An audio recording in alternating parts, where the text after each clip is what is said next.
episode 3 of Yes, I Have an Opinion.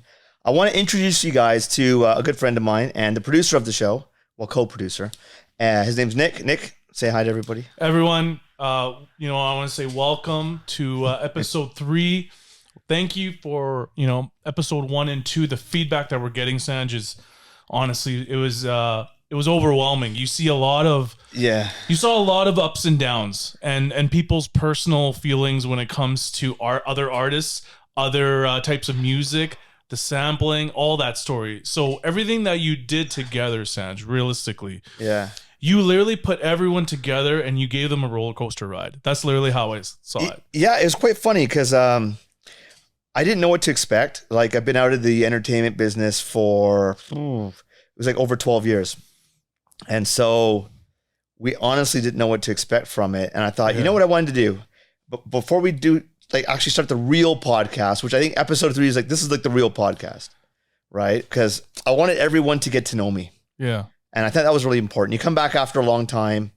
I had a lot of old school fans that have known me from day one, some that have come in the middle of my career, and then some that never heard of me. Yeah. Or they knew my songs, but they don't know me.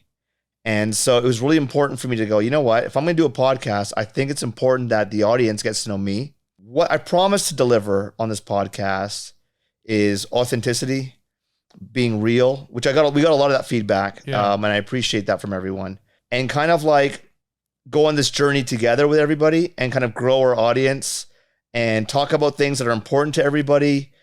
Stuff that's fun in the entertainment space. Right. Dabble on some serious stuff and kind of grow that, community in a way that is positive and, that I actually want to make a difference. I know it sounds cliche. But before you continue on here, remember a few years ago when we started talking? Yeah. So if you guys don't know, I had an older podcast, Thirst World Problems. Shout out to all those guys. That was part of the end of the part 2.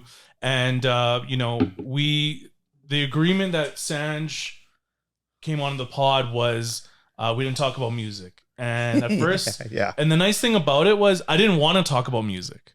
So my pitch always was whatever the shtick was, I didn't want to talk about that. Let's talk about difference, right? And I think it just happened to be the right place. I had a good time. Yeah, it was a great time. Yeah. The audio was very bad in that podcast, that episode. Okay. But then I was like, nope, I had a good time. And that was kind of like the seeds, that's planting the seeds. But then we started talking. And I remember one thing that you said that stuck out was, well, do people remember me?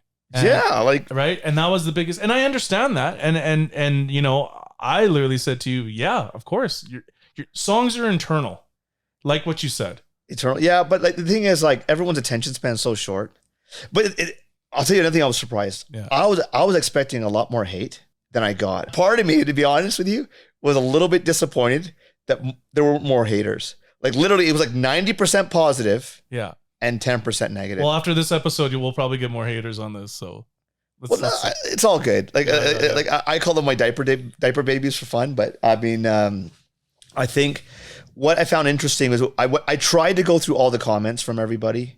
Yeah. There were excess of 400, 500 comments, DMs, and all that stuff on all the platforms that we listed everything on. And some of the stuff was interesting because, when we talk about the Dust Gel Ember, there was a clip on my Instagram that we made, which tilted towards the negative clickbaity kind of thing. And everyone's like, oh, this is mean.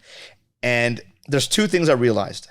One is that the audience, whether they're good or for bad, and this is all you guys out there, you guys might complain that everything's negative, but that one clip got over, I think on all the platforms, was 100,000 plus views.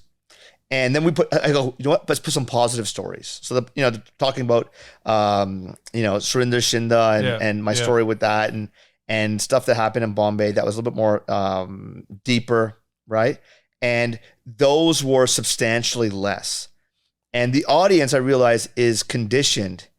And we all are, including me. When I go looking on news articles and that sort of thing, I find that everybody gravitates towards clicking that negative story and headline. And that's why it's called clickbait. Right. It's that kind of thing. When you're driving on the road and then you see an accident and everyone just slows down and stares, you can't help it. And I think it's part of our DNA. It's what we are as human beings. We're just nosy. We're just nosy. What's going on with them, right? And if it was someone smiling and happy, good times, we just will drive right. Do you think that so you had the goat one, the goat with the Diljit and the X on it, right? Yeah. Do you think that already triggered before they even clicked it? Do you think that was like, man? Well, here's my second point, right? The second thing I realized was a lot of people, because you can tell, like if you go on YouTube, I think we did about 20 around 20 plus thousand views on that interview, on the episode 1, right? And what I realized, and then the number of clicks of all the little clips that we did was over in the hundreds of thousands, right? And what I realized was a lot of people go, oh yeah, I saw Sanj's podcast, I saw his interview. Yeah. No, you didn't. Because what you did was you saw the clip, but you actually never went to the interview. And when I saw a lot of those comments, it came across that people basically saw the clips, the short forms of 1 minute to 2 minute, the 5 minute clips, and just assumed, okay, I've seen everything. And they really didn't. And anyone who's done that, you've done yourself a disservice, because I would recommend you watching the whole thing, because everyone that watched the whole thing was excessively positive, right? Yeah. And the reason why I'm talking about this now is because it helps me decide how I want to approach building this new podcast. Because obviously I've called it Yes, I Have an Opinion. I find myself, I've always been opinionated, and I have no problem debating with people, and not everyone has to think like me. I want to have everyone, like, I like open debate. Right. Let's put it that way. I like to have open debate and converse, and then maybe I'll learn something new. And I guarantee I probably will. And I think we're all in a position where, like, the way social media and everything's set up is very static. Like, if you think one thing, you always have to think that. You can never change. Yeah. And I think that's quite silly, because I think if I go back to my, like, looking at old photographs and pictures of like 10, 20 years ago, the kind of hairstyles I had, the kind of clothes I wear, I wouldn't wear. Like, I don't wear earrings anymore. Like, you couldn't pay me enough money to pierce my ears When again. did you lose your earrings? As soon as I quit music. Okay. Because I'm like, it just wasn't me. Yeah. Right? So you did it for the image, you didn't do it for the person. I'll tell you why I did the earrings. So I used to wear these big, anyone doesn't know, if you can go back to my old videos, you'll see me with these big diamond earrings, which I spent quite a bit of money on. God. But what happened was I was sitting with someone and we're trying to think about how can I raise my DJ price? And one guy goes to me, well, you gotta, if you want to be a star, you gotta look like a star. Yeah. I thought, oh, that makes sense. So then I'm thinking, okay, I'll get some earrings on, and Who said that to I'll you, dress a Jazzy certain B? way. Yeah. No, it wasn't Jazzy actually. And so I found it. Okay, let me do these earrings and this and that. Yeah. And have this little bit of a bling attitude. And you know what happened? My show price went up. Really? It Wow. did. Because everyone goes, dude, the guy's a star. Look at him. Look at those earrings. Yeah. Obviously, we got to pay him more money, right? But before, if you go like plain Jane, like if I just dressed in like sneakers and a t-shirt, a polo shirt, and very like just like everyone walking on the street, then it's like, well, what am I paying for? Yeah. Right. So that's part of show business, and I understood that, which is why I got my ears pierced. Interesting. But now that we're doing this podcast, I want to be as authentic and genuine as possible, because it's a whole new journey. And I feel like a lot of people just aren't. Like when I'm watching like a podcast, right? I find people are always still hesitant on speaking the truth, because they're always worried that maybe, it'll affect my living, or maybe it'll affect my job, or what people will think about me. Right. And anyone who's watched the first 2 episodes knows I don't give a shit. So hate me, don't love me, awesome, whatever. I don't care. I like being me, and I don't want to wear any masks. And if I can encourage people to be like that, even though it's a little bit more difficult to be like that in this day and age, I think it's a better lifestyle to live, because at least you're truthful with yourself, and you're not worried. Like all that worry about like keeping up with the Joneses and what are they going to think about me? Or what if I do this? Or they won't talk to me, or this person likes me. This person, like, it's a lot of drama and mess to keep in your head. Yeah. And I feel that, and this is funny thing is, because big shout out to Tej, who I flew down for the first 2 episodes. Great interviewer, Amazing. awesome guy. Yeah. He's part of the team. We're definitely when we go to England, we're definitely gonna bring him back on the podcast. Yeah. But it's just I find that people need to be His a little bit knowledge more. was unreal. Yeah. Yeah, it was. Yeah. But how come you didn't ask me to interview? Uh, I could have gave you some good questions. why are you putting me on the spot, man? I could have. Why you are you some, putting me on the spot? But I could have gave you some good questions. Yeah, but Tej is a master, man. Like he's Yeah. No, shout out to Tej. Very unreal. He killed it. except for like the fact that he Glitched out. Yeah, so it was funny because he had this dead face where he's like this, right? And everyone had a couple of people say, "Why does Tej just have like the same face the entire interview?" And I'll tell everyone it's because he was so jet lagged coming from England to Vancouver, and literally we shot the next morning, and he was so like tired that we were like drinking caffeine and everything, and he was just very like on day 2, which was the episode 2. Yeah. He was much more relaxed. He got some sleep, and he was much more animated. I think he saw your aura, and he was like, "Wow." See, I'm glad you said it. Like I didn't want to say he looks anything. like a brown Triple H. Wow, I can't believe it. And then the second day, he really I got that. I got that a lot. I was like, the brown second day Triple he H. really got to know you. He's like, all right, let's continue on here. Yeah. You guys are really funny. Like everyone out there, you're really funny with the whole brown Triple H thing. I got a lot of brown Andrew Tate, which I was surprised at because I don't know whether Tate doesn't. I don't know if this is a good thing. It's like, really? I'm sorry to hear about. I'm older than him, really. So he's actually like the black DJ Sanj. Black DJ Sanj. Yeah. So there's a black DJ Sanj. It's Andrew Tate. There you go. Right. So we'll flip that around. Yeah. Fair enough. So let's thanks for cutting off my intro, but it's okay. It's all about you, right? And always about you. And don't you forget it. Yeah. See, that's. If you guys don't know, this is what's going to happen all the time. I'm going to say something about me, and it's going to go right back to Sanj. So it is what it is. We'll let it be. But how everything began, I think people want to know, right? Originally, we were going to start last year, but then I think we decided let's hold off. Yeah, that was because so in full transparency, we were going to start earlier, but I went to go see my doctor. My doctor's like, "Listen, dude. Your bloods are pretty shit. Like, your blood sugar, you're pre-diabetic, you're overweight, your cholesterol's through the roof." Yeah. And he's like, "What are you doing?" I said, "I don't know. I'm just being happy." Yeah. Isn't that what happy people do? They just kind of like eat whatever they want, go to bed when they want, drink what they want. And he goes, "Yeah, you need to do something else." I said, "Okay, you know what I need to do? I need to go back to the entertainment business where I can be miserable again." Yeah. And that'll get all my bloods in order. Yeah. So since then, like what I've now dropped like so episode 1 and 2 was done in February. We're now like in May, right? We're in May now. I think I've dropped another 15 pounds. My blood sugar's dropped. Like all these metrics, like it's just like I feel better. I'm stronger, healthier. And I'm like, it's all due to going back to the entertainment space going, I got to deal with this again, right? Like, but you know what's funny? From February to now, it literally feels like a year.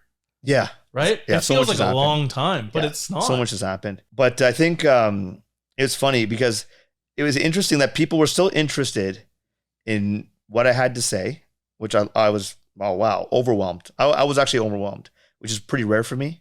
And then we had a lot of good questions and comments. We had a few people that basically sent in their video questions and loads of comments. So look, Nick, let's get to some of that now. To get that out of the way, some questions and great transition. I was actually just going to do that. We got Bull Dave from Australia. Yeah. Hey Sanj, I've been loving your podcast. Honestly, you stand out with your principles. My question for the next podcast: singers like Bhavinder Safri and Kuldeep Monik, Shinda, many producers who did mixes, their big breaks, in some cases launched their successful careers. Do you think the producers owe debt of gratitude to the singers? I don't think either one really owes a debt. Like, look, if a product goes hit, just consider yourself lucky. Like I said, the audience is a judge, jury, and executioner, and they're going to decide. And the other thing is, look, the producer might do one song. Like, I know a lot of producers that had the one hit. They never had any work after that. Yeah. Right? Why is that? Why is it that if a producer gets a hit, normally isn't that like... The thing is, can you repeat it? First time's always a fluke. Got it. Always a fluke. If I have my first hit, I would say it was a fluke, because the thing is, until you can duplicate it or repeat it, you actually don't know what you're doing. Now, like, I've got a basket full of hits, let's say, right? Hit songs. I can now have an educated guess on what will work again, right? And so hence, like, when we're talking about the album American Desi and stuff, which I won't be releasing anymore. Which I'll tell you the story. Why is that? Why did you decide to do that? Because of the response I got from the podcast. Yeah. And then I did some research on, like, you know, like albums and all these metrics. So we got all this information now, right? And I'm a numbers guy. I was really good at math as a kid. Obviously, not just being brown, but just in general. And so what I realized was that the way people consume music, which we talked about previously about evergreen songs and that sort of thing, episode 1, plug. And I realized that because people's attention spans are too short, I think if I dropped a 15-track album, a lot of the songs would just disappear into the ether. Like, it'd just be gone and wouldn't get the kind of like time that they deserve to kind of like, or the attention they deserve. And so what I've decided to do instead is we're planning it out now. We're going to be releasing a song every month. So a new song with a video every month starting, we're aiming for June 15th. So we're aiming June 15th to do a song every month, just for like indefinitely. Like, as long as I keep wanting to do songs, as long as people want to keep hearing them on my YouTube channel. And so I think that's better for me and for the audience and the fan base, because they get something new every month that they can consume. And if they don't like it, they just move on to the next thing. But then they can keep coming back because they know they can expect something else. It's kind of like, I was watching Netflix. You know, you have the binge thing on Netflix when you watch like a show on TV. They just do all 8 episodes. Yeah. It gets binged and everyone will talk about it for one day. And have you seen that show? Yeah, I've seen it. I watched all the episodes. And then the conversation never continues. They just rip right through it. Yeah, but whereas the weekly format, when you watch a show that's every week, it kind of drags on the attention and the conversation. And I kind of want to do that kind of thing. And so what we're going to start 1 song a month this year. And the plan is to do 2 songs a month next year. And so I'll actually be doing more than 30 songs. We're planning about 50 songs to do. The other benefit I have, after the podcast came out, I had so many people send me messages that they're an aspiring artist or they're an established artist, and they want to work with me. They're like, "Oh, Sanj, I want to do a song with you," and so I've got all these new voices coming at me, and I'm excited to kind of like, okay, let's come up. I can work with your voice. Let's do something. But how funny is that? When we talked, you were like, you know, you're just like, I don't know. And then all of a sudden this happens, and it just, you just get everyone just jumping, and then you have, you know, some in the chamber ready to go. It's like, it's just embedded in your DNA. Yeah. It's just embedded in your DNA, man. The people have spoken, I think. And I'm excited. Like, it's been a long time since I've been excited about entertainment in the music space. And I think, I'm excited. I've got some really cool stuff I want to do. But the one thing everyone's been hammering me for, the maximum number of DMs. Are you about the people right now, Sanj? I'm about the people. So why are you not putting a Bhangra track out? I was just going to say that. The maximum amount of DMs was about, bro, we're tired of this typical hip hop. Everything sounds the same. And I want you to do pure DJ Sanj, old school. And they use the term old school. So they don't want me now. They want like the old school DJ Sanj Bhangra sound. And I thought about that, and I had a conversation with a good buddy of mine. I said, dude, I don't want to do a Bhangra record. I got hip hop. Why? Why don't you want to do it? I'll explain. I got hip hop. I got grime set up. I got all these rappers lined up. I'm like, I want because I've always wanted to do hip hop. Like, if you go back to my old catalog, there's always like a hip hop element to a lot of the stuff I did. But the thing is, my friend goes to me, he goes, yeah, but you know when everyone was doing garage, you dropped Dustja. I was like, oh yeah, I did, didn't I? And at that time, nobody thought a Bhangra record was going to work. Yeah. And now, when I say like, oh, what do you think about Bhangra record? I see everyone roll their eyes. Like, a lot of people roll their eyes, especially the younger generation really roll their eyes. They're like, oh, dude, that's so whack, man. Like, Yeah, but it's passe, it's whack. But when they go to a wedding, they're the first one's on the floor, right? They're but at the bar, track comes on, so, let's go. Yeah, and so I'm thinking, dancing around in circles with all their buddies and shit like that. Right? Yeah, so I was thinking, I was like, okay. And so I was messing around. I think I've got a Bhangra record that I think is going to slam. It's, how do I explain? It is like old school. Like it sounds What's it equivalent to? Give us something so they know. It is equivalent to Dasja meets Doljigiruda. That's what I would put it to. Yeah. Okay. And you've always had this, or you created this already? What happened was there was a rough scratch I had years back. Right, it was for something else, and I found it in the folder buried deep, and I played it, and Tej heard it when I was dropping him to the airport. Okay. And he goes, and it was like in the background. It's like I have like I always play like songs in the background, like all this. I got like a bunch of unreleased, like half finished tracks, scratch beats, all this kind of stuff. Well, when we drive, you play the songs for like 10 seconds, and then you change I just got next one. It's right. not finished. I don't like this because I have a lot of like junk songs on there as well, right? It's like it's equivalent to like a TikTok. Just going through each video. My attention span's also become very short. Yeah. So Tej goes, wait, go back and listen to this one. I'm gonna listen to this one, and I played it, and he's like, what is this? I said, oh, it's just like a scratch beat I did ages ago. Yeah. He goes, bro, I'm telling you, man, you got to put this out. So I was like, really? Okay. I said, okay. So I'm gonna finish it. I'm just finalizing lyrics and the singer I want to put on it. And once that's done, we're aiming for a June 15th release. And then for this track, this Bhangra track. Yeah. So June 15th. Just before weddings happen. Well, I guess weddings kind of started, but like this will be anybody who wants a good old school DJ SANJ Bhangra track, you're going to get one. But if you guys don't support it, that will be the last one. Like that's it. Like you heard it, folks. That's it. I'll do it. This. But like, and I'll make sure it's a banger. Yeah. I'll make sure the bass is like, Yeah. But after that, then it's like, man, it needs to blow up. If you're getting married in Q1, I think that's not even a proper marriage. That's just like, let's just get this over with, right? Yeah, you gotta get married in the summer. Summer, close to August, right? That's the perfect time. Anything in the fall, that's like, all right, let's get this court marriage over with. You know what I mean? Like, exactly. But we got a question, Sanj. Yeah. This is from Manny. I don't know where he's from. He didn't give the name, the location. I don't think you remember, but a long time ago, you accidentally sent me one of your master copies. Do you remember this? In one of the orders, which I had sent back. Wow. Very good on him. I also sent you the original copy authorized. Yeah. Okay. So you had requested. This is back when we were doing genre fitness, and I sent him a T-shirt, and I think it was the wrong size, and that was years ago, man.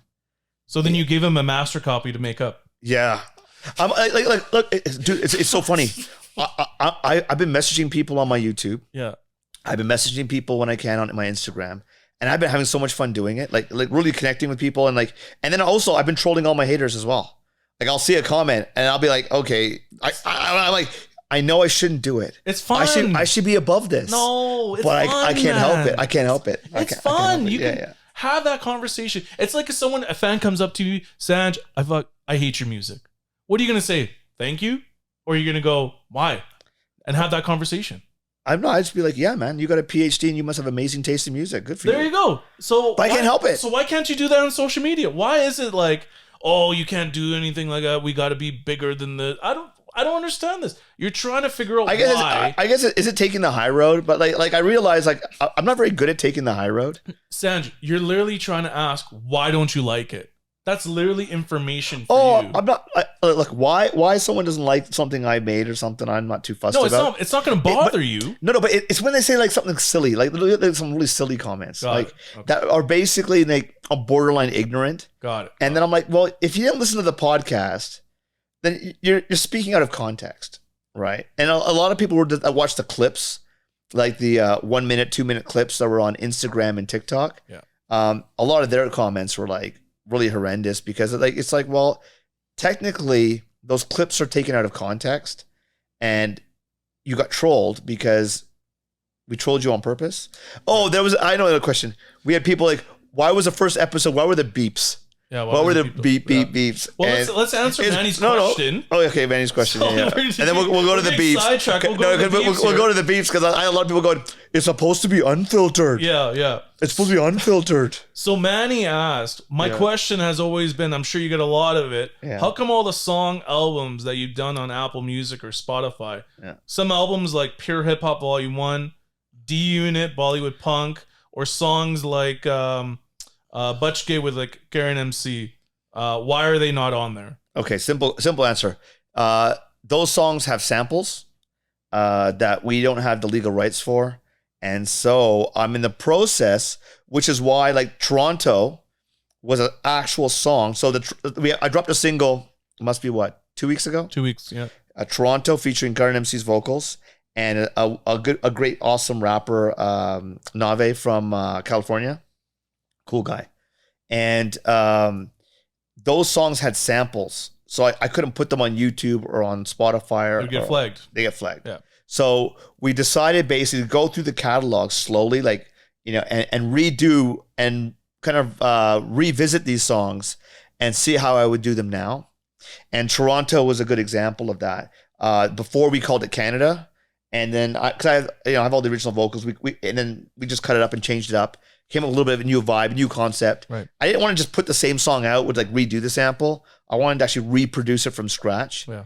And so we've got a lot of songs. I mean, there's about 20, 30 songs. Just doing that, I'll do over the next couple of years to put that catalog back up. So they're all coming. It's just going to take some time. And then we got all the new music coming out as well. And then, let's go back to that. So why is it that they want to know why did the bleeps? Yeah. Okay, so simple. Here's some in-depth thoughts going on. Okay, so the bleeps, the names that were bleeped, this is the irony of the whole thing, were not even important, right? I decided to bleep them to make it feel more important. Because the thing is, one thing I think is people that you don't really like or you don't give a shit about, why give them the time of day? Like, why? Why give them the platform? Why give them a platform? Yeah. Why like give them like their 5 seconds of fame or whatever, right? Did any artists just come on and be like, "Hey, was that? Were you talking about me or something or along those lines?" No, there were some comments of people guessing. Okay. Right, and I read those comments. Some of them were right. And like the people that were bleeped, I think most of the names, like I think a few of the names, most people either wouldn't know or wouldn't care. Right? It was that far back they wouldn't care. But they're just small. Like look, no offense to DJ Stin, but I wouldn't consider him an A-list celebrity, would you? Like, I mean, like, I don't even know who that is. Yeah, exactly. So that's one of the names that was bleeped. Okay. Right? And so it's like bleeping it made it more important. Yeah. So it gave people like, oh, who bleeped? It must be really important. Got it. I was kind of trolling those people. Got it. And after, if you watch episode 1 and 2, you know, like, man, I can't help myself, right? Like, yeah. And so it was more like me just being cheeky. Like I bleep it out, so it made it more interesting because those people's names aren't very interesting. So you know that was it for that. I mean, it's not like a conspiracy theory or the Illuminati or anything like that. It's just that's all it was. Yeah. You know what's funny? During the interview, I got asked a lot, why is he saying garage? Because we're in North America, right? And we're getting garage. It's garage, buddy. No. Like, why is it garage? A garage is where you put cars. I was like, I don't know. Okay. Garage is a type of music. Yeah. I was like, I don't know. Okay. Let them use their words. Listen, you ignorant Canadian. Listen. Okay. Garage is music. Yeah.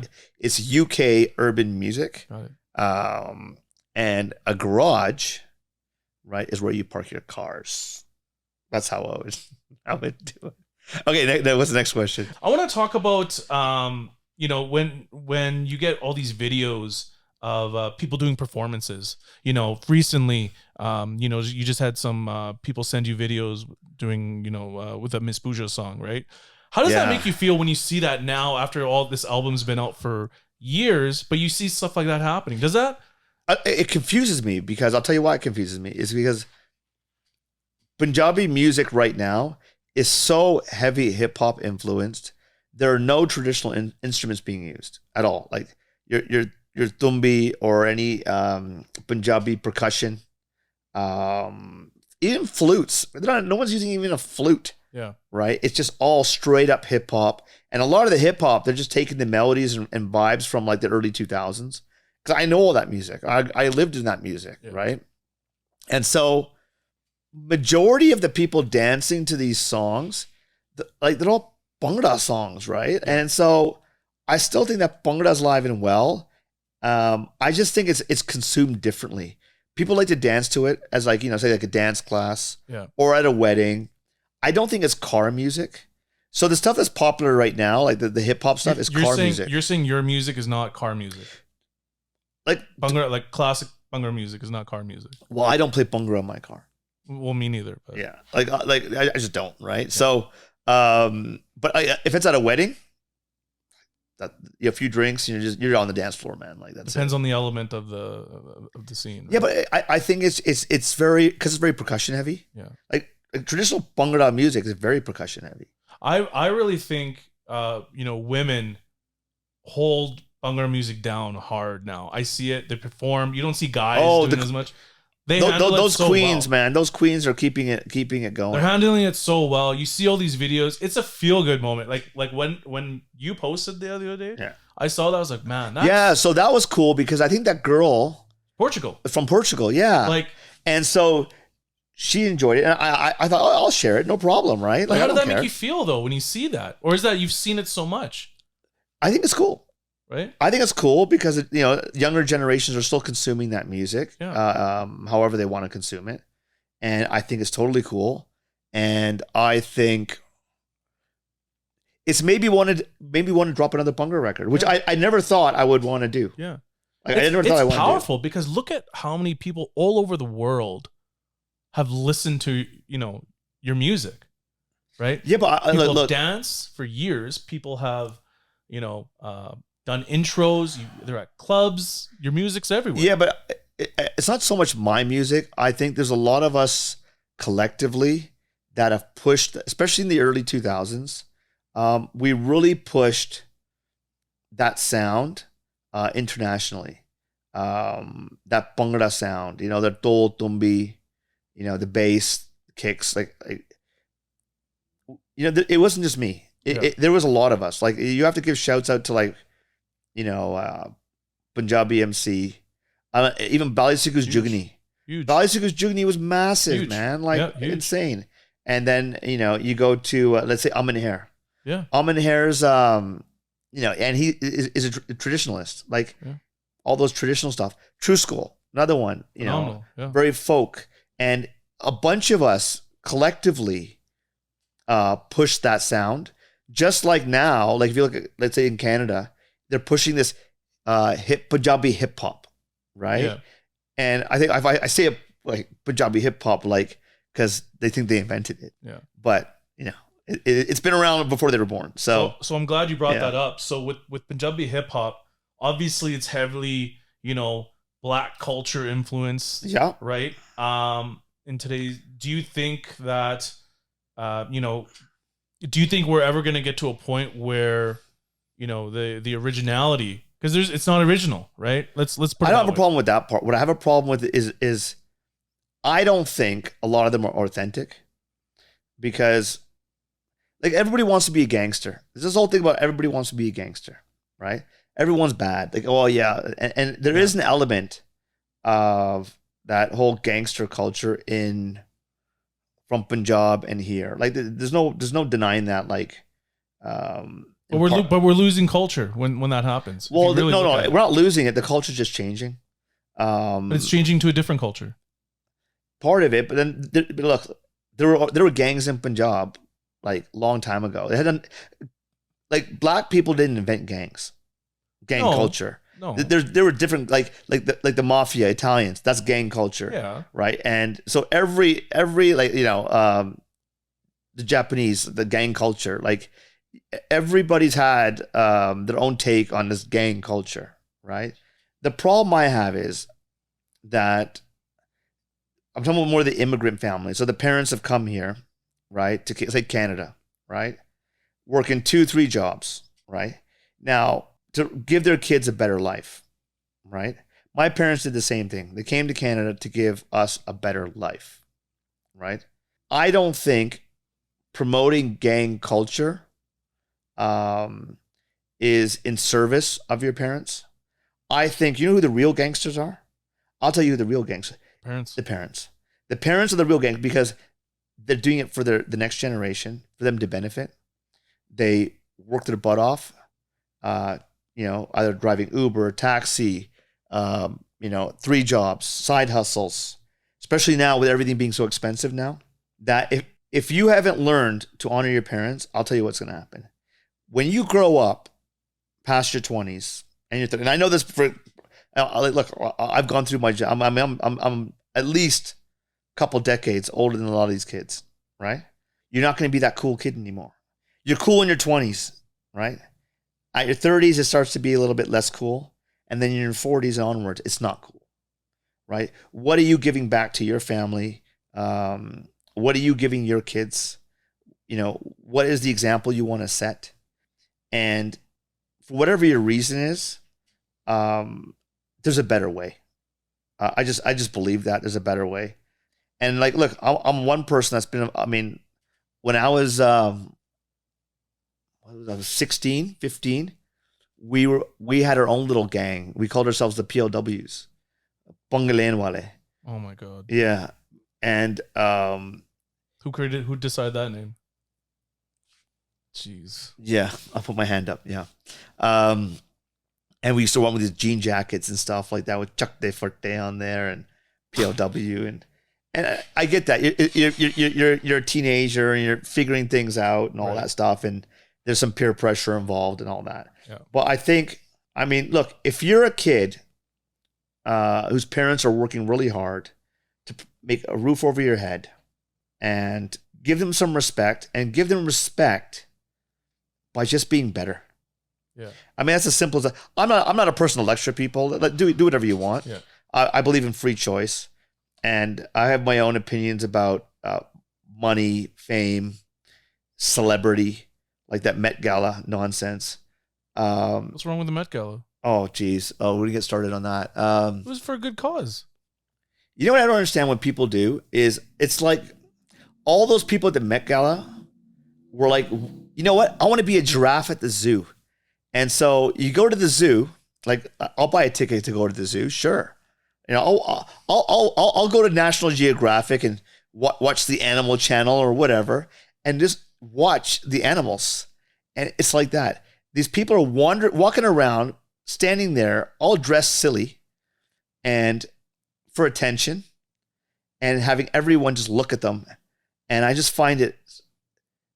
I'm trying to find a stronger word than ridiculous. I'll dress up as a giraffe, right? But it's like go to the. I remember going to Nairobi, and they had the giraffes there, and I was so excited that we went to go see the giraffes, and with their big tongues sticking out and whatever, right? And then people paid admission to go see that.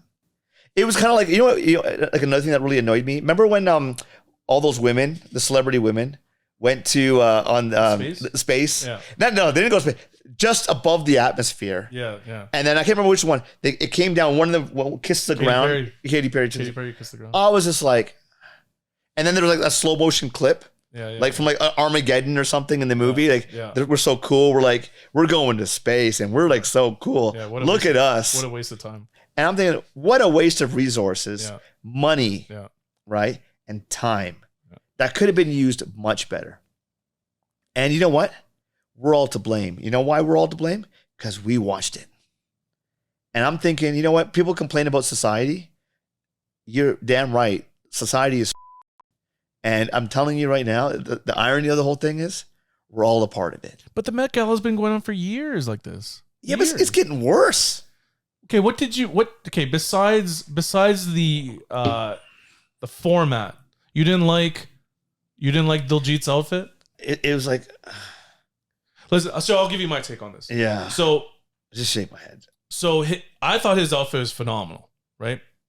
My problem that he had was he came in and didn't explain to anybody. So he didn't speak English to anybody. Yeah. So you come in and you don't speak a single word of English. You're chat GPTing all that shit. And we're in front of Shakira and all these other people.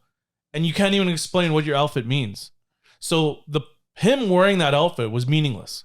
That's the way I looked at it. I saw everyone online. Yeah, but I don't have a problem with the outfit. I saw everyone online though, very proud. This is our guy. This is everything. But what does it matter when you're just wearing an outfit to the average person? They don't know. No, but it's not that. Right? Like, look, let's not be ignorant, right? It's not the first time white people or non-Punjabi people have seen a turban. Right? Now, was the outfit great? It was very stylish. What was the message? Exactly. What was the message? You have to Google it. What I'm saying to you is like, I don't think we need Western society attention or approval anymore, right?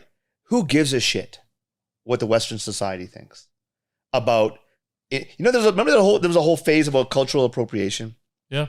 Like if a white girl wears a sari, Right. it's like, oh my God. Chinese guy with braids. Yeah. And I remember when I was younger, if we saw a white girl wearing a sari at a wedding or whatever, we were like, oh my God, that's it. You fell in love. No, it was amazing because like, oh my God, they know about what a sari is. Yeah. This is incredible. Yeah. And now it's like cultural appropriation. Right. Make up your mind. Right. Because the whole thing I have is like, and then also like everyone's saying, oh, he's representing us. Representing us to who? This is the issue. To who? To a bunch of like fudus? Like who? I don't need to be represented to fudus. But there was no message. You just show up and he didn't talk to anybody and there was no message. That was my problem. It's fine. You can go there.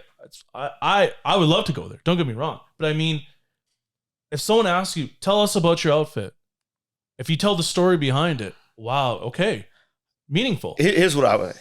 If I'm not saying I'm like, I would say Diljit is the biggest Punjabi, let's say, artist at the moment. Period. Correct. No one denying that. I would hope, right, that it was below him. That's what I would say. I would say he didn't even need to go there, because we, like me as a Punjabi person, Sikh person, don't need those people's acknowledgement. I don't need it. I don't give a shit. And I would hope that he was above it. But it's all that the same Machi Bazaar, man. Everybody's just together in there, just blah, blah, blah, blah, all this. And it's all nonsense. It's all just gibberish and nonsense. It means nothing. It's all frivolous. It's all pretentious. And it's all part of it, right? And it's like attention whores. There's all attention whores. All of them. Right? There's no substance there. You know what actually sending a message? You think anyone got what the message was? Because he didn't explain it. No, not that. I'm saying the whole Met Gala. They can say whatever the message was of black fashion. Well, people didn't know the theme of it. That's what they say, black fashion dandalism or whatever it was. Right.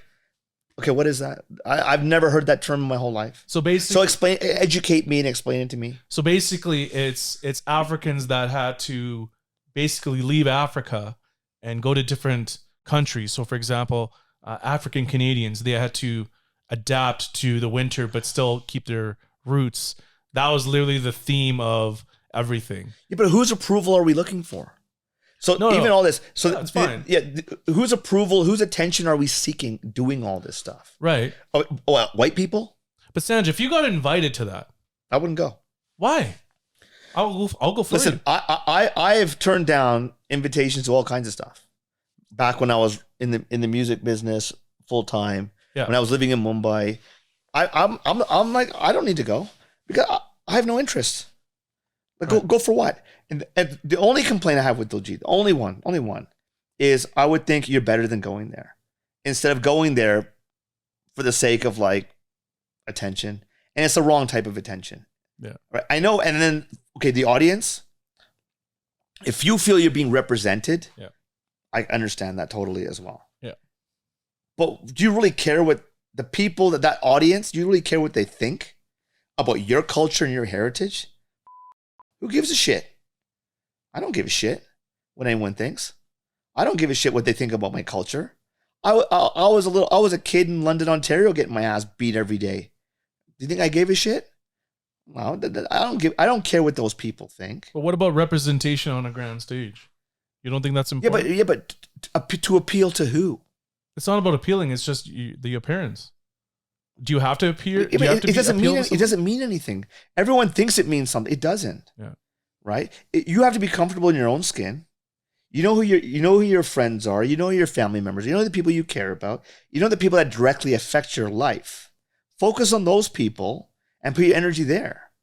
Who cares about anything else? The problem is everyone's got too much worrying about too much of this junk out there, and which is part of the reason. It's another reason why I left the entertainment space to begin with. It was just, what was the point? Let's keep it in the same area here. Shah Rukh Khan, he was doing an interview, online uproar that quote unquote influencers, but I think a lot of people don't know who Tiana Taylor is. She's very black Hollywood, big name. She's in movies, etc.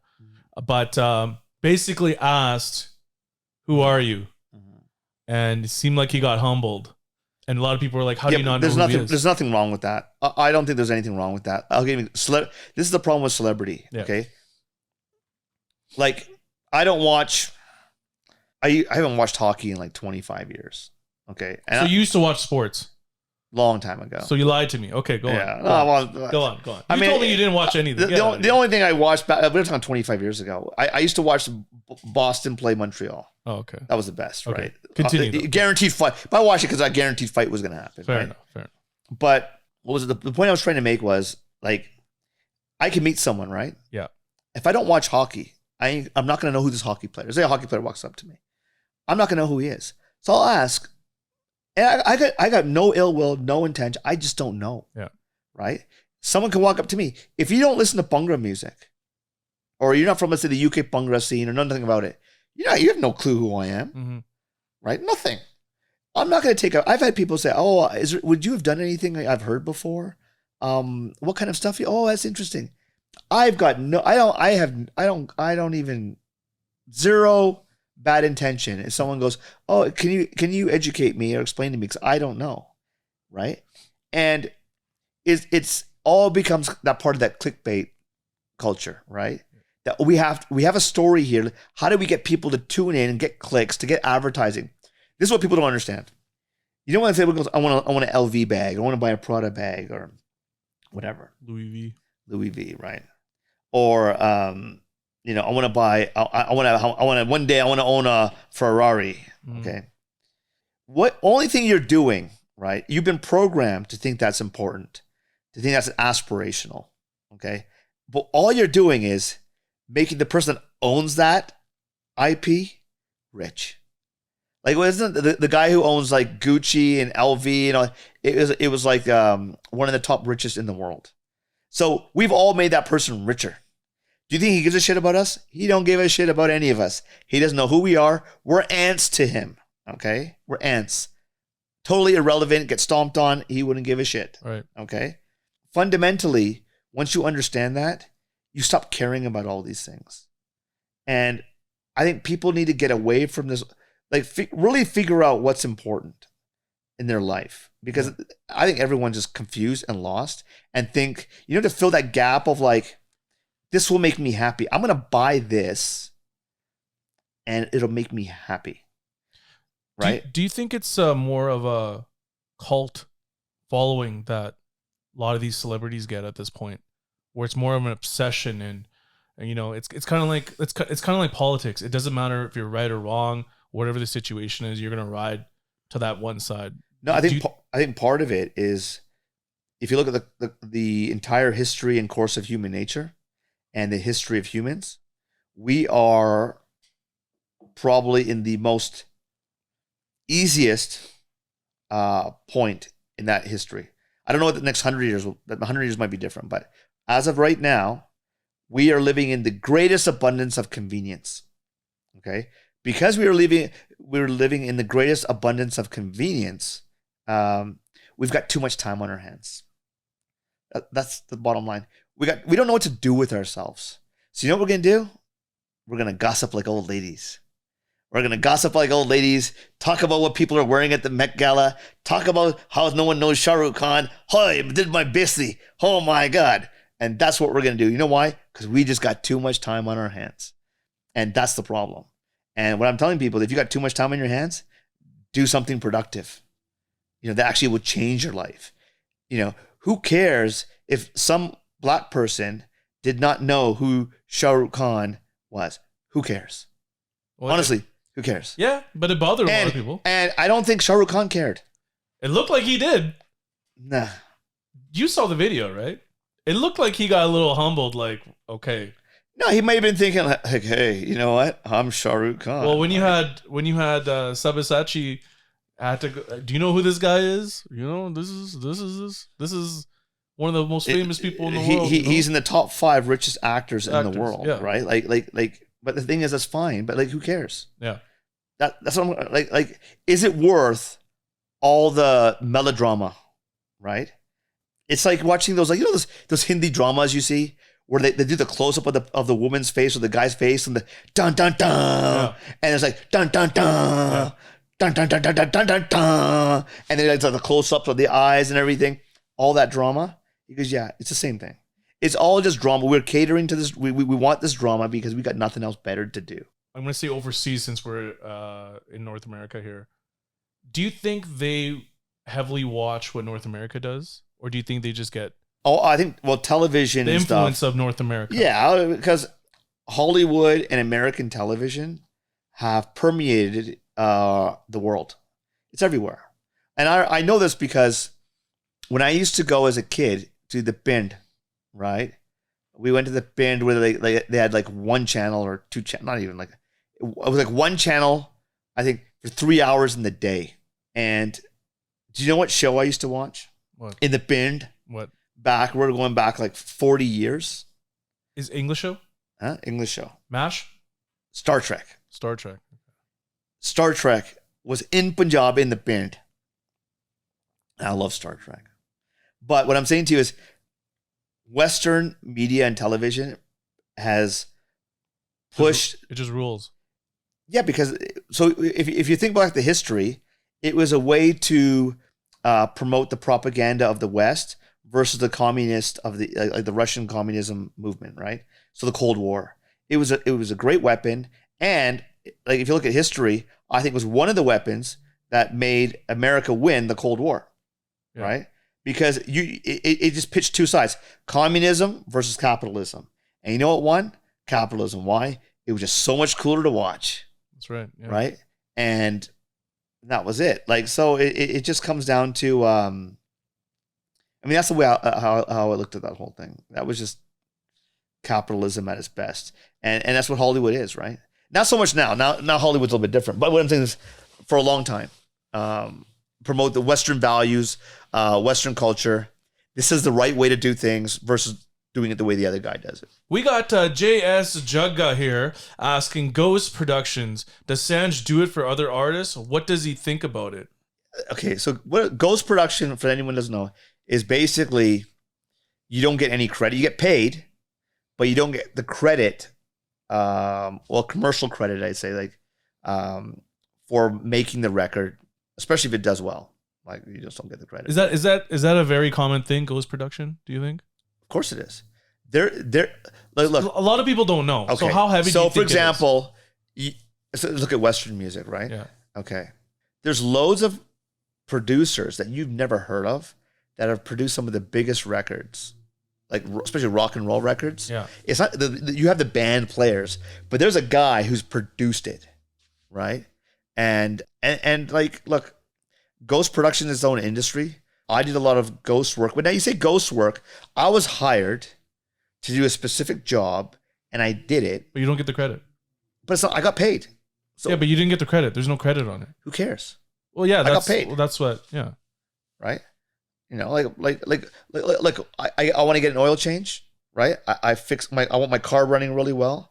I go. I pay a guy. He does the job, and I come back. And when I sell that car, I go, yeah, I serviced it and kept it up to date. All the services up to date. I make sure I maintained it.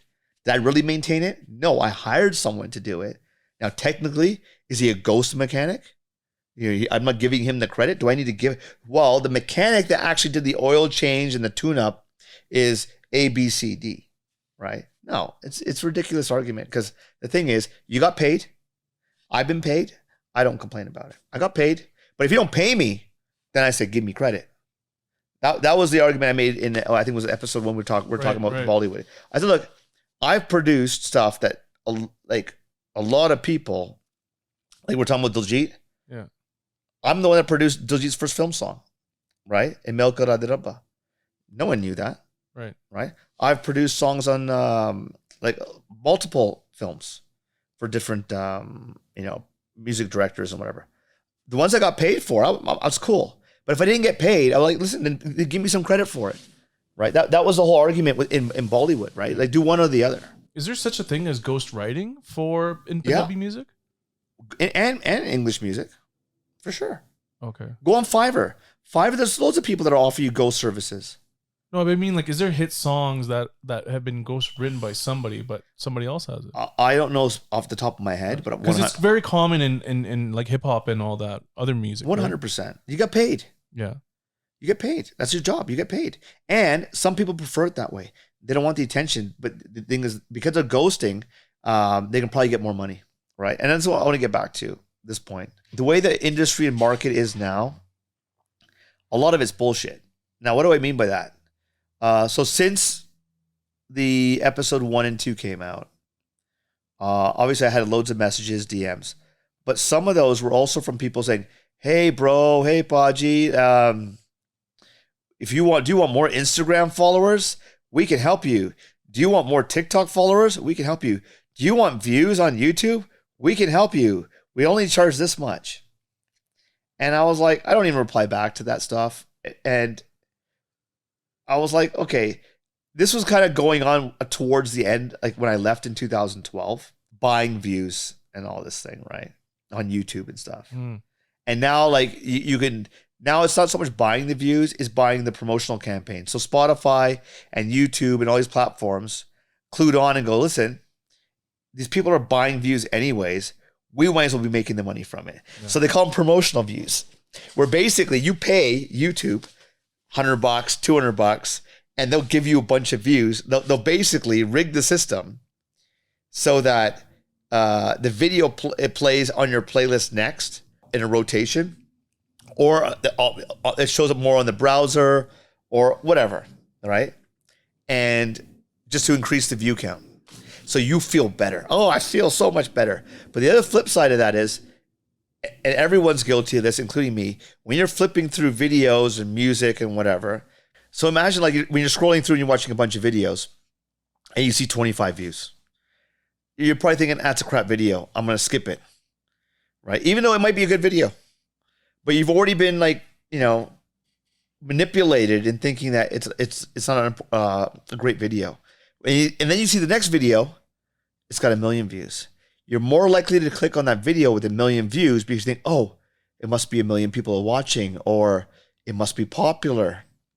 And so you're already prejudging that video before you even see it, just based on views. And so YouTube, Spotify, Apple, all these algorithms know all this stuff, and they basically sell it to you. They sell it to you. And see, when you do that, you're distracting me. This? Yeah. Well, you're doing this to me. I'm throwing it back at you. I forgot what I was going to say. Listen, you were talking about the viewership. Listen, I'm basically, I feel like I'm in India again. This is going to happen. So when you see, I forget what year it was, but it got to a point where it got ridiculous on YouTube. It'll say 48 million views. No, forget 48 million, 350 million views yeah. To a point where YouTube was like, we can't count India anymore. So India views, okay. So even like the what you get paid per view depends on the country, right? Yeah. So India is probably one of the countries that's got the least paid per view. I think they call it CTR. Right. And then, like obviously UK, America, Canada are have a higher CTR. And, but people don't understand that part of it. So for me, like, I'm happy with like the Toronto record, even though it's a 20-plus-year-old song, redid it, had a good time doing it. We did a great AI video, which was like, we were really impressed with. And it was done 25,000, and it'll just keep ticking away. Yeah. But they're all real. It's all legit, right? Yeah. And it's a building block. Like, I don't expect to come out of the gate 10 million views, 50 million. I don't care. I want to build it organically and properly with this, with a real fan base and a real audience. And same with the podcast. Yeah. It's like, look, some people will watch one episode. Some people won't watch the second one. They might watch the third one. I want to build it. I have no problem taking the time to build it and learn from each step in the process to making it better. Like okay, example, episode 1 and 2, episode 3, we're in the studio, right? Now, as everyone watches this, we're going to get better at this. Trust me. Whatever issues we had with this episode or 1 and 2, we had a lot of lighting issues with the first one because my house there in Vancouver. It's a sunroom. It's a sunroom, yeah. And but we wanted the river showing, right? And so okay, you're right. There's no INT, so we wanted the sunroom. We wanted, yeah. So and then we didn't realize that the sun and the clouds kept moving, and it would be light, dark. And so we're like, okay, no, we got to do it in. So now we're in the studio, and we're gonna make this nicer and better, and we're gonna grow organically, and it's gonna take time.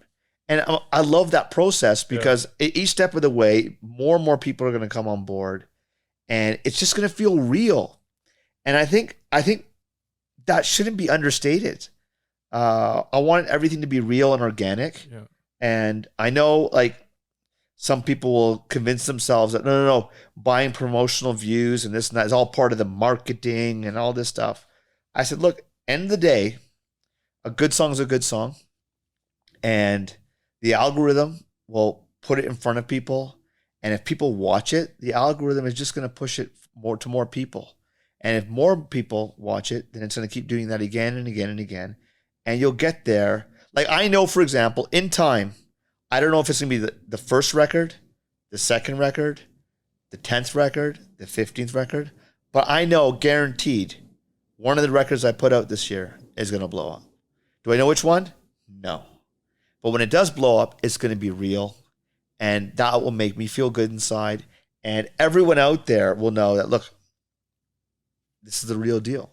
Like, it's authentic. Is this like a home run, like a Ohtani, where it's like, hey, I'm just going to hit a home run? I know I'm going to hit a home run.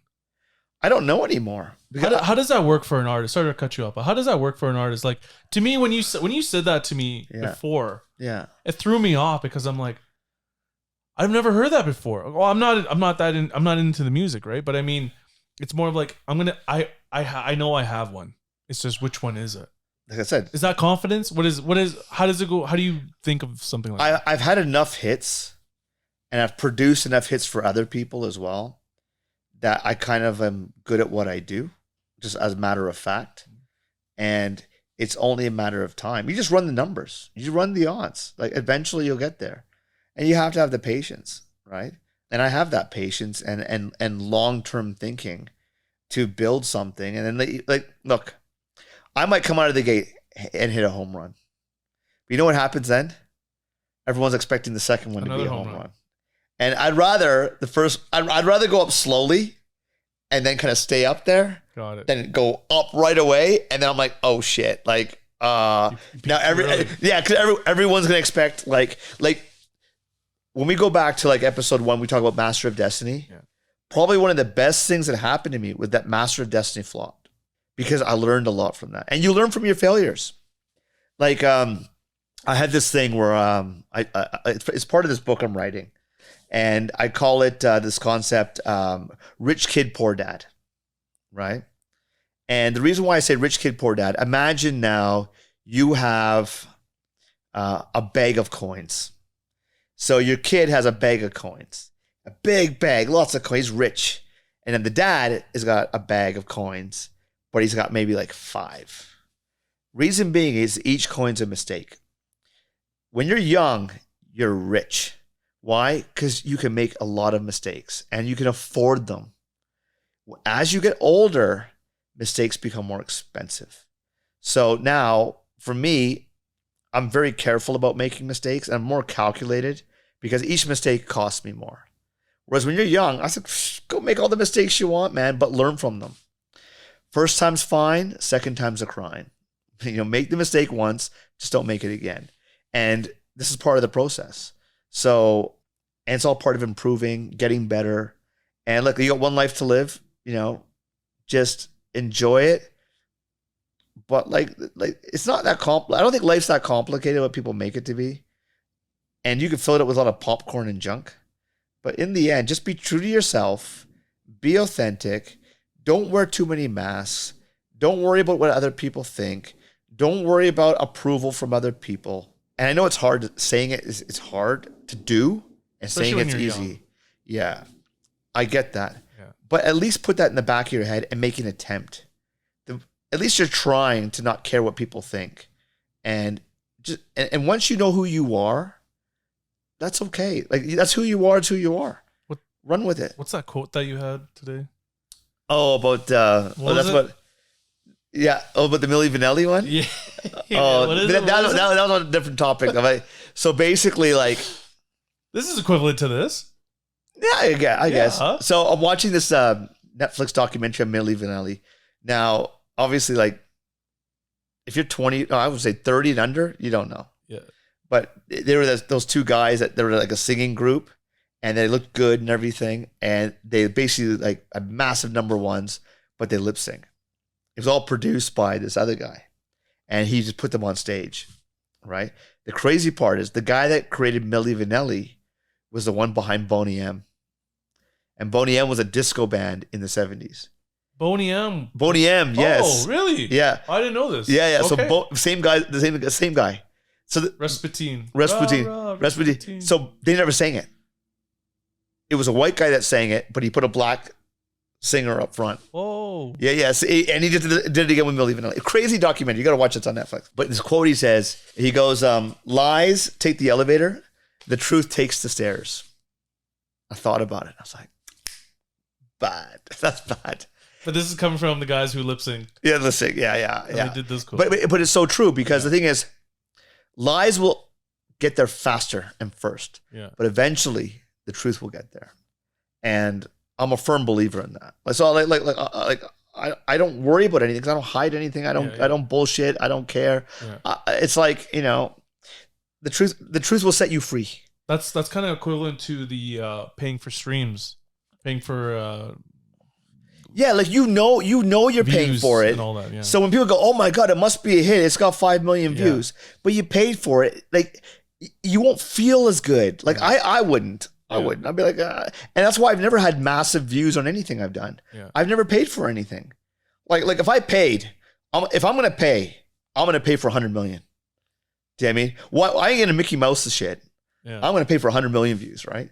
And I don't see like the point because I know. And I just feel like it just cheapens the whole thing. Like it's not me. And so, so we're going to be putting out a ton of music every month. So to reiterate, because I went on a little bit of a tangent and a rant, no American Desi. So I'm not doing the album. Why is that? Why? What made you decide? Because I think it's just all songs will just go to waste. They won't get time of day. And I'd rather have this process of like dropping a song on the YouTube channel and Spotify and Apple Music and whatever platforms every month. But the album name is so iconic, though. Yeah, that's fine. You got 1 and 2, right? That's fine. And then this way, so who ends without a trilogy? Me, because I don't give a shit. Really, the podcast should have been called "I Don't Give a Shit." Yeah, clearly, right? Yeah. So, but listen, the audience gets more because now, I get, say, for example, let's say this Bhangra song comes out, doesn't do anything. Yeah. Right? Cool. Done. Move on. I'm going to do some other stuff. But if it blows up, I'll be like, people still want it. Okay. I'll have to plan another one. Whereas on an album, you don't have that kind of feedback. Mm-hmm. You drop all the songs and then the feedback's after the fact. Whereas this one, as I drop each song, I can cater more to the audience. And that's exciting for me as well. because now if something doesn't work, I want to know why it didn't work. And I'm like, look, I've been out of it for so long. I can't expect myself to jump back in and start hitting home runs. I'm going to hit singles. I'll hit doubles, maybe the odd triples, and potentially home runs. Did it really take you 10 years to, or were you actually just still doing some music on the side and behind, just fooling around and stuff like that? No, you fool around and stuff. Like I did Rewind 2, which was like fun. Like I was like old songs that had the vocals for. Yeah, that was good. I was like, I had fun with that. But like that wasn't like an intentional album. It was kind of like I messing around. We did it, and then labels like, yeah, we'll put it out. Yeah. No, there's no video. There was no like hurrah or anything. There was we didn't do any like YouTube video. Nothing. There was nothing. We threw it out there. Who cares, right? Like whatever. Yeah. Because the thing for me is, like, I met people that take a year to make one song. I've met people that do that. I'm like, how do you spend a year on? They want everything to be perfect. Let me tell you, people, nothing's ever perfect. But that's never a good song, then. No, it might be. I don't know. I don't see why you spend a year on. Like I can make a song in a few hours sometimes, or it might take a week or a month. It just depends. Every song's different. But I've never taken like a year for a song. Like for me, I could probably do like 3 albums. Yeah. Do you know what I mean? Yeah, like exactly. I believe in failing forward. Make the mistakes, get it out there, learn from it, and then get better. Otherwise, you're just not getting. When you strive for perfection, you're never really improving yourself. Yeah. Because you're not getting the feedback from the world out there on your work, and you're not getting proof of your results. Results will dictate how your next actions are going to be. Like without the results, how can you pivot or how can you adjust? You need the results. Right. With singers, I'm assuming that you get a lot of singers sending you audio notes. I got some great voices. Man. So from the time that you left, obviously you had some names before you left, right? Yeah. But now, what's the difference that you see from singers now compared to previous? I'll give you an example. I had a Miss Booja song ready. Right. What kind was it? Like, was it just was it similar to? It was kind of like Nakre Mari. Right. Yeah. It was kind of like not like that, but like kind of similar vein as far as like the subject, like ladies anthem kind of thing. Yeah, kind of like that. Part 2. Yeah, but women showing some gumption or some strength, right? I'm assuming now we're probably gonna get. Why are you not putting this out? No, it's gonna come out, but I don't want Miss Booja on it. Like I want new. I love new voices. Yeah, it just makes it more interesting for me. I've noticed that you usually like to bring artists that don't really get the shine, and then or they haven't had a shot. And then later on they blow up and whatnot. Yeah. I enjoy that, man. How do you pick it out? How do you find out? How do you find out really that this artist is perfect for this song and this one's not? How do you find that out? That's just part of my skill set, and getting the best out of the artist for that song. That's a talent. That's why I look at it as a skill set, right? I don't know if it's a talent, but I would say it's a skill set. And then it's more fun for me because it makes it fresh. And also, if you look at like a lot of songs I've done, no one knew who the singer was until after I produced them. And that's like a big one as well, right? Because you're like I said, I need to make it tough for me to really appreciate and enjoy the experience. So I like to stack the deck against me. Yeah. I'm not someone that wants every advantage, because then I think it's like when you, like the analogy I would pick is like, you get into a fight. Yeah. I would never fight someone half my size. I gain nothing from it. I'd fight someone twice my size. Reason being is, one, even if I lose the fight, that guy still looks like an idiot because they go, look, the guy's half your size. Obviously you were going to win, but he still stood up to you. Right? Is that what you're hoping for? Like, this guy looks like an idiot now, or? Well, no, I'm just like saying I just when everything's stacked against you, there's more of like, okay, what are you made of? You want to be challenged. Right? And it's important for me to be challenged, because I get to see, well, okay, like, how can I do? You work differently. Like when you're under pressure, when you were broke, your mind's thinking all day, like.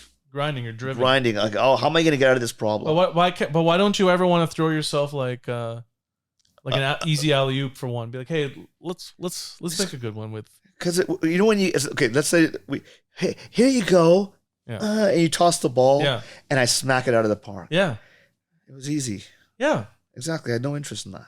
Here, okay, so people like this, like these bits of advice I give. I've got a lot of comments of that. Okay. Here's a piece of advice. If you do hard things every day, eventually everything becomes easy. Right. If you do easy things every day, eventually everything will become hard. Right. Just ponder that now. Yeah. Right? Yeah. I'd like to do hard things every day. Right? And for me... So you like to work hard, basically. That's part of it. It's not working hard. It's just, I look for difficulty. Gotcha. Like, look, I don't like being too comfortable. And I've realized it's actually bad for my health. Yeah, you've gotten healthier. I don't even joke when I say happiness was killing me. Yeah. It's not even joking. From the interview to now, you've lost a lot of weight. Yeah. And I'm gonna tell you, like, the thing is, when I tell people on TV, and you're actually moving. Yeah. The interview, you didn't even move. You're just like, well, you were stiff. You were all just shoulders. Yeah. And but yeah, it's just what else are you supposed to do in you're on this planet, right? Like, what are you gonna do on this planet? Like do what? Like have an easy life? Like all just but not all the indulgence? time. What I'm saying is sometimes it's just nice to have, like. Okay, so the pursuit of happiness is a bunch of bullshit. It's a lie you've been told. Okay, it should have been the pursuit of accomplishment. Because now what is happiness now? Happiness is a dopamine response. You say this dopamine. Everyone's like, oh, I got my dopamine hit. Dopamine. Well, basically, you're basically a crack whore, right? Like, oh, I need my dopamine. I need my crack. It's the same shit. Mm-hmm. I believe in pursuit of accomplishment. Doing something that's productive, because after you're gone, that accomplishment will still be there. Your dopamine hit won't be. It'll be gone with you. But accomplishment, what you leave behind, that's what you're gonna leave behind. And for me, I'm always in pursuit of accomplishment. So, like for example, I told you I want to write books. Yeah. I want to do a bunch of like new records, work with new singers. I want to be in the best shape of my life. I got all these things I want to do. I'm always looking forward. I know people my age are thinking, and they're always like nostalgic. Yeah. Oh, those good old days. Yeah. Oh, I remember when I had so much fun. But if I could go back, I wish I was 21 again. Yeah, my uni days. You ask me to be 21. I don't want to be 21 again. No. I'm looking forward to the next 10 years. Yeah. Right. And the thing is, the reason why I look forward is because I got so much to do looking forward. I got so many things to accomplish. Still got a future. Exactly. But when you're looking for that dopamine hit and all happiness, you start going back to where were your biggest dopamine hits in the past, right? And then you don't really think about it. You don't really think towards the future. And so that's my little 2 cents of philosophical advice about that. But I think this is on the spot. Yeah. Is there an artist you love to work with? I'll tell you who's someone I rate. Yeah. I really like, and he's part of the younger generation. Is Deep Jandu. I think Deep Jandu's wicked. Wow. I think because I remember when he first started singing, he was doing a lot of traditional folk, and the way he's kind of like evolved and transitioned, with the Punjabi hip hop. But then even his vocal, like it's just he's got something in his vocal I really like, in his melodies. I would love to do a deep Jandu song. Deep Jandu. Yeah. And Sheriman. That'd be 2. If you're listening, as I hear it, and it's fine, reach out, and it's all good. Definitely those 2. I think. What else? I'll tell you. The best recording artist I've ever witnessed. I can tell you that. Yeah. Sonu Nigam. I remember being in the studio with Sonu. So I recorded Sonu Nigam's first English song. He did this English, Arab. So we did an English, Arabic, Hindi song. How's his English? Called Hey. This is the funny part. Called Hey Baby Girl. Right. It was on Bollywood Punk, and this kind of Hindi fusion album I did for Universal India, and I don't know if you can find it now. I'm not sure. It's not on Spotify or anything right now, but I think eventually it will be. Universal owns it, I'm assuming? No. It was a licensed deal. So who owns it? Well, I have it, but I haven't uploaded it or anything yet. How come? That was one of the questions. I'm getting around. Oh, I'm sorry. I'm jumping the gun. I'm sorry. I'm excited. I got excited. Okay. But, so I remember recording it as I go to Sonu's place to record the vocals, right? And it's the most useless I ever felt because I didn't have to say anything. He recorded the song in 7 minutes, 8 minutes, something like that. Double tracking, harmonies, everything. It's like, and I didn't even have to go into the vocal and cut, move things around, nothing. He literally pitch perfect. You don't need auto-tuner on that guy's voice. Okay? Absolutely phenomenal. And it's a sick record. The only problem we had was when he did the English parts, I said, Sonu, you still got a little bit of the accent, the Indian accent, right? He goes, no, I don't. What you talking about? I said, was he like, bear? Like we said, hey, baby girl. Like it's just, hey, baby girl. Like it had a little bit of that twang, right? Yeah. I'm going, you still got the Indian accent. It doesn't, because he wanted to sound like Justin Timberlake. I said, okay. No, it's still, it got the, he goes, no, it doesn't. I said, yes, it does. Because I don't hear the accent. Because to you don't have an accent. Right. To me, you have an accent. Have accent, yeah. Just like I have an accent to you. Yeah. I said, it's there. And we would just go back and forth about that. And we put it out anyways, because it's Sonu Nigam. I can't say no, right? But I'm planning to redo the song. We'll see. Where I'll put someone who sounds like Justin Timberlake for the English bits. And then he does the Arabic, which he smashes it. He does the Hindi bit, he smashes it. But by far, he was awesome. Another singer would love to work with, but was the best to meet. Like, I was a fan anyways. But when I met him, I had such a good time with him. Like, he's a really like awesome guy. Was Sukhwinder Singh. He's just got this thing about you. He makes you feel like you're at home within like 30 seconds. Like he's just As the kid says, you got good aura. He's got the good aura.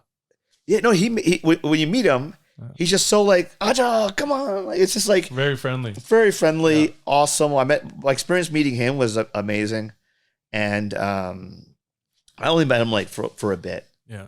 But it was like, a pleasant surprise, like, Yeah. And he's like one of my top like all-time singers. Sukhwinder Singh.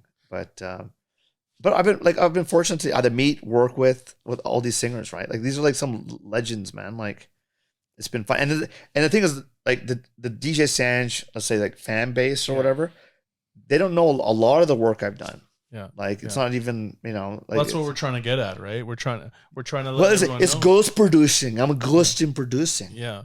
Right? So I'm not supposed to tell you all the stuff I did. Why not? Because it's ghost producing. Boo. Right? These boohoo bandas want it, right? How does did you ever notice in Punjabi music, like in like hip hop and all that, there's the artist and there's the person. And do you see a lot of that? Well, or do you see just one? So before, I think like going back to before social media, you had the artist and no one knew who the person was. Right. Like you would see them on interviews, controlled environment interviews, right? Yeah. But you never knew who they were, right? What kind of person they were, what were their politics or anything like that, right? Right. And so what were the habits? So you never knew. So all you knew was the artist. So everyone was in love with the artist, not the person. Now, I think it's all mixed together. Like now, for example, it's a hybrid now. Well, if people like me, like let's say the podcast, they're more likely to support the music. If they don't like me, they probably won't support the music, even if it's good music. Yeah. Right? They won't. Like the whole say like Will Smith, right? With the slap. Right? That's tied to his work because no one's really interested in a Will Smith movie. Especially around that time. He had a movie, what was it, Concussion or something that came out? That movie? No, that was the one with Serena Williams, the dog. Yeah, that's the one, Serena Williams movie. I was at the red carpet, by the way, at that time. Oh, you fancy pants. Look at me. Yeah, look at you, man. Where was the we at that time? I didn't get no invite. You were but I wouldn't have gone anyway, so you would have gone. The day before we went to the Comedy Store and Chris Rock came out of nowhere and performed for like hour and a half. That would have been awesome. He did his bit, hour and a half. It was phenomenal. So the same thing that he did. Yeah. He didn't talk about the Will Smith part though. Yeah. So I think that was like extra. But you see how it's attached though, right? Like now it's like you're not just buying the art part of it. Yeah. You're buying into the person part of it, and it's combined. Like if you look at the movies, like an actress or an actor will make a comment on about like politics or something. Yeah. That will directly affect how the movie does. Like Snow White, for example. Right. The actresses had certain political views. Boom. It's like, no, we're not going to watch your movie now. So she's telling you not to watch the movie. Yeah, but it's like then you had Gal Gadot, who plays the Queen, had her own like with issues with politics and stuff. Yeah. And everyone's just like, no, we don't want to watch it. And so it's crazy now. So now it's combined. Yeah. Right. Like now it's like we like Sanj. We'll listen to his music. Yeah. Even if it's shit, it's okay. But we like Sanj, so we're gonna listen to music. Or the other way around. It's like we don't like him. Yeah. We're never gonna listen to Dust Shot ever again. Yeah. I don't care. It comes on a wedding. No. Yeah. I'm sitting down. Yeah. I'm not getting up. Sorry. I'm boycotting. Yeah. Right? Like Can you imagine that? Yeah, everyone just boycotts. Yeah. So Dust Shot plays, and everyone just sits down. Yeah. Nope. Yeah. Just don't. Yeah. No. And then the teacher's going, what happened? And then you know what happened? Episode 7. So, episode 7 of the party. After that's like, we refuse to dance with Dust Shot ever again. Yeah. That's it. Done. Yeah. But that's combined now. It's combined. That's very interesting how it becomes a hybrid. Now, I'm still learning about a lot of UK music and whatnot, and garage, and you were talking about people DJing and doing weddings, and because that's such a big moneymaker out there, right? Yeah, but same here. Like here's fine. Vancouver, Toronto, But I mean, these artists that still DJ and they do these that's the gig, right? So at my stage of my career, like in England, because you did it at one point. No, so from 2000 to 2006, that stint when I was in England, it was like really frowned upon. Like it's like below you. It's like, really? I ain't doing a wedding. You gotta be kidding me, right? But you got asked quite a bit. DJ, not so much, because once they know you won't do it, it's like okay. So when people talk, he's not doing it. Wait, but you did it though, right? Yeah. So what happened? What year was this? The second stint, when it was like 2000, when I was in India, and then up to 2012. Then it was like the opposite. It was like, oh man, I got so many wedding bookings coming in. It was like it's like the money train. Like I remember we're like going through Punjab in like a minivan with my whole staff there, like 4 of us driving around all over Punjab, just doing like every day, Monday, Tuesday, Wednesday, Thursday, Friday, Saturday, Sunday, just gigs, nonstop. And you're like, yeah, man, wicked, right? Yeah. It was but the thing is, like, there's only so much you can do with it. What year was this? This is like, I think 2008, 9, 10. Okay. I remember when Love Ajkal came out, I had a good boost, doing a lot of shows at that time. And then a few other things came out. Yeah.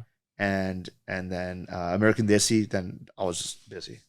That was it. And then you kind of like, but I don't do it. I mean, when's the last time I did it? I don't do weddings anymore. I just wouldn't do it now. I think for me, it's like I've passed that stage in my life. You think you could do it? Can I physically do it? Yes. So let's say do I want to do it? No. Let's say I was like, hey, I want to throw a massive anniversary or something. You? Yeah. I would say pick. You want me to come as a guest or as a DJ? I'm gonna say, let's say as a DJ. I'm like, can you? And I said I won't be coming. Yes, I Have an Opinion podcast. Its owners and associates take no responsibility for opinions or statements made by Sanj Singh, its co-hosts, callers, or their guests. Yes, I Have an Opinion podcast is meant for entertainment purposes only. It is not our intention to libel, discriminate, or annoy anyone.